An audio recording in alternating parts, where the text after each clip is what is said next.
New year, new me. You hear that type of phraseology a lot of times around January 1st. And, the mindset behind that is just self-improvement, trying to be a better person, trying to improve on who you are. And that's all great.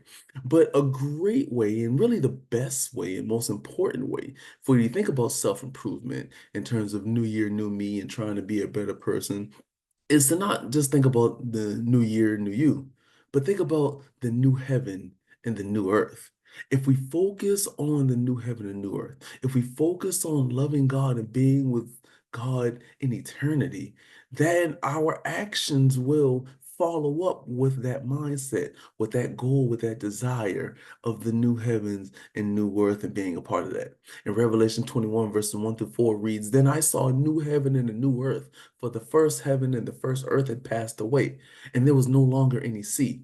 And I saw the holy city, New Jerusalem, coming down from out of heaven from God, prepared as a bride adorned for her husband. And I heard a loud voice from the throne saying, Behold, the tabernacle of God is among the people, and he will dwell among them, and they shall be his people, and God himself will be among them. And he will wipe away every tear from their eyes, and there will no longer be any death. There will no longer be any mourning or crying or pain. The first things have passed away. That is a reminder of our goal, our aim. Let that be the focus.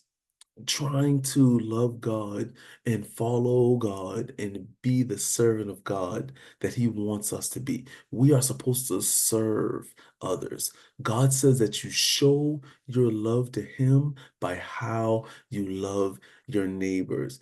Jesus says, If you love me, keep my commandments in John 14:15. Well, how do we keep his commandments? What are his commandments? When the rich young ruler came to Jesus and said, what must I do to inherit eternal life? Jesus said, keep the commandments. And then the man said, which ones? And then Jesus lists the commandments. And the young man said, all these things I have done from my youth. And Jesus said, well, one thing you still lack.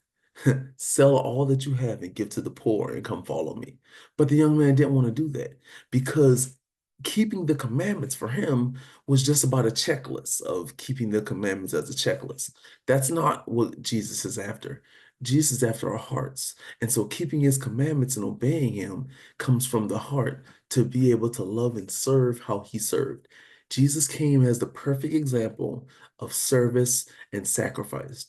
We are supposed to be serving and sacrificing for our fellow man. When Jesus was asked what was the greatest commandment, he said to love the Lord your God with all your heart, soul, mind, and strength, and to love your neighbor as yourself. Love God, love people. And you love people, that shows your love for God. And that's how we can see the new heaven and the new earth and dwell with God for eternity.